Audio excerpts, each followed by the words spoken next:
Hey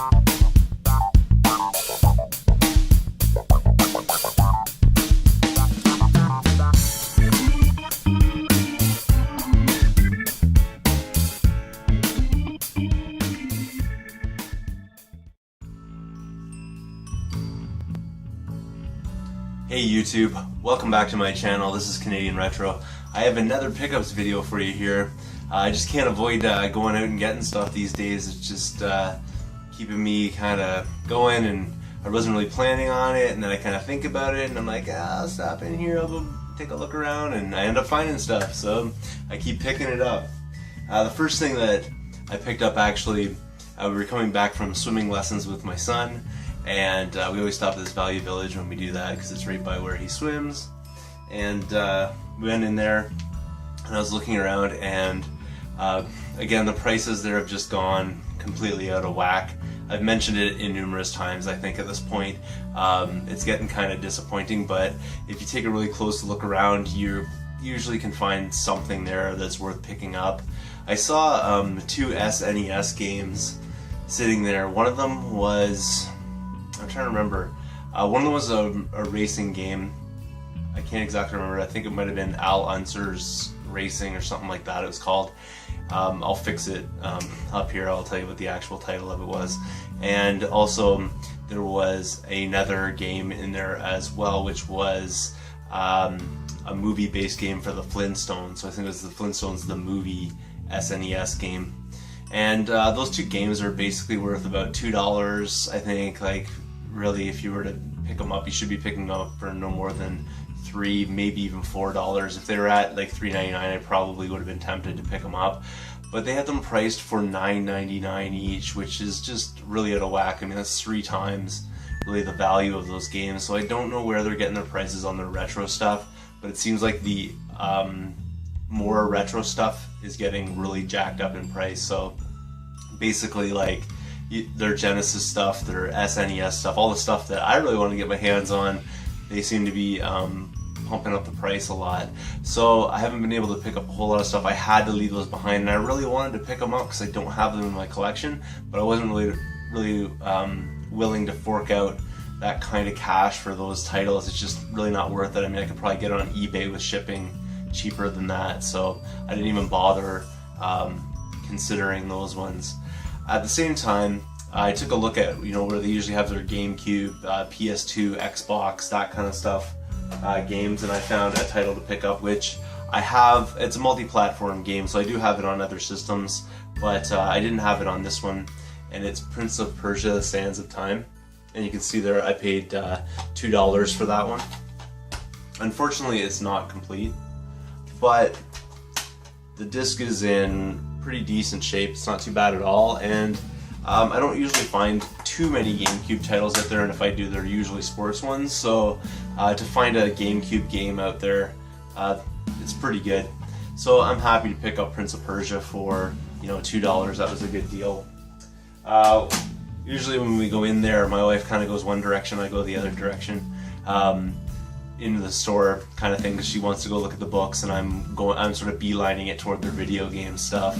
But over in the book section, they also have a small spot where they usually keep PC games and stuff like that. So I usually check out there later because I'm not really that interested in PC games, but I do check out that spot just in case there's some games mixed in. Well, she actually beat me to it, and I kind of met up with her in the store, and she said, "Oh, I was over in the book section, and I saw this title, and I didn't know if you wanted it or not, but I thought I'd pick it up and see what you want to do with it." And the game that she picked up was for a PlayStation 1 title. It's Metal Gear Solid, and for that I paid $3, so I'm really glad that she had an eye on that, because that's pretty awesome. And it is actually complete, so there you can see there, and my copy is in a little bit better shape than this one, so this one will end up being trading fodder. But one thing that I will be taking out of this is the manual, because the copy I have does not have its manual, so it's pretty awesome. I'll be able to complete that and get the manual, and also have another copy of Metal Gear Solid, which like I said, I'll probably be using that for trading fodder later on, sorry. And then Earlier on today I went by a Goodwill, and they're starting to overprice their things as well, but I managed to find a couple of items that I wanted to pick up. Now these aren't games, but I picked up 2 PS2 memory cards. I paid $4 each for them, which isn't really a killer deal, I don't think, but they're kind of cool. Like, they're this blue color, I don't know, so I don't know if that makes them more valuable or something like that. But you know, 2 PS2 cards, which I needed anyways, so that's pretty awesome right there. The next place I went over was my local Thalys, which usually has a couple of games I'm able to pick up, and the prices haven't gone totally crazy there just yet. They have been going up, but they're not as horrible, I think, as the other places that I've been visiting lately. So what I did spot there was this game right here, which is Halo ODST. And for that one there, I paid $3.99. Now this one here is mostly sealed. The seal has been just slightly, well, it's been ripped basically along the back, but it's a completely sealed game like otherwise. Like I said, I don't collect sealed games, so I'll probably just end up unwrapping this one, but pretty cool there. Pretty good find right there for that price, for sure. Right as I was picking up Halo ODST,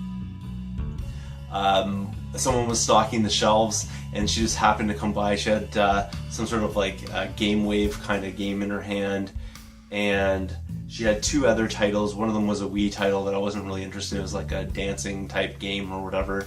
But she also was putting on the rack this game right here, and I'm really glad that I was standing there right at that moment, because it's a pretty awesome game. It was one that I've kind of had my eye on. I've seen reviews on lately. And I think, according to my sources, this one is actually better than the SNES version. This is the Sega Genesis version of Aladdin. And for this one here, I paid, I think I paid $4.99. I don't know where the tag went for that one, but I paid $4.99 for that one. So it's pretty cool. Like, it's complete. The cartridge is in reasonable shape. It's definitely not the best condition I've ever seen. Like, there's a little bit of wear and stuff there, but I'm not really too concerned about that. I'm really just happy to find quality Genesis titles. You're probably well aware, if you've sort of kept up with my videos, that my Genesis collection is very sports centric, like extremely sports centric, in fact. I only have like 5 or 6 titles. Probably now 7 titles that aren't sports titles, so really happy to find this one in the wild for sure. Again, that's Aladdin for the Sega Genesis. And then the very final thing that I picked up, I was over at a Value Village, and again, I don't know why I keep picking up systems when I see them. I don't always pick up every single system that I see. Like, I have a whole bunch of PS2s now that I don't need some of them. I think I've got at least 2 that I could definitely trade off. I've got a couple of GameCubes I could definitely trade off. I've got a Sega Genesis I could definitely trade off. And I'm also picking up different systems. I've also got like 2 broken Xbox 360s that you know, like, aren't working or whatever, and I need to fix those up. And I picked up this as well, which is a PlayStation 3, but it's the fat style PlayStation 3, like the old style one. It's in fairly beat up condition. Like, the top of it is pretty mega scratched. I don't know if you can see that there, but it's pretty scuffed up and things like that. It does power on. I have no idea. I haven't had a chance to test it out because I had a hockey game tonight, so I wasn't able to spend the time to like hook it up and all that kind of good stuff to figure it out. But I know that these ones here are backwards compatible, so they play PS2 and PS1 games on them, so it makes them really valuable. For this one here, I paid $30. I'm almost entirely certain that this one probably is not working. I know it does power on, but that's about as far as I got with it. So, I mean, even for $30 though, I think that's a pretty decent deal for a fat PS3, just because they're kind of valuable. Like, when they are in working order, they can net upwards of a couple $100 just for the console alone, because people like that backwards compatibility aspect to it. and because the PS4 isn't backwards compatible at all in the slightest, this is making these consoles kind of worthwhile for picking up. So even if I have to pay a little bit of cash to get this one up and running again, might be definitely worth the investment, and I may actually want to keep this one for myself in my collection as it stands, but it definitely will need to be refinished or whatever you like to call it on top. If you guys have any tips for, you know, getting rid of some of those scuff marks and scratches and things like that, just let me know in the comments section how to get that out of there, because I'd like to get this sort of in as tip-top as possible sort of shape. Worst comes to worst, so if I can't figure out what to do about this, or if it is actually broken, I could probably sell it for more than the 30 that I paid for it, so that's pretty cool right there. It also came with a power cable, which isn't even a Sony power cable, it's just like some sort of generic kind of computer type one, so I don't even know if that necessarily works properly. And then it also came with a multi-type AV cord, so you can hook up with this, like you can hook this one up to GameCube or N64, that kind of thing. And then original Xbox, or no, sorry, that's probably the Xbox 360. And then you've got a the PS. You could hook that up to a PS3, or you could hook that up to a PS2 type of thing. Probably a PS1 too. And then it's the you know, like the component AV type one. So that came with it too. So all that for 30 bucks, not too bad at all. Would have been nice if it came with some controllers, but I think it's probably a broken system and the person kept the controllers because they went out and bought a new system kind of thing and just donated this broken one to the Value Village, but we'll have to see about that. Basically, those are all my pickups for the last couple of days here. Hope you enjoyed that. Again, I'd like to remind people that I do have a subscriber contest going on right now. My 100 subscriber. Right now I have one entry from Whittle Brooder, which I really appreciate the entry. So far his odds are looking pretty good because no one else has put in a entry for it yet. Again, the contest ends on Tuesday, which is tomorrow.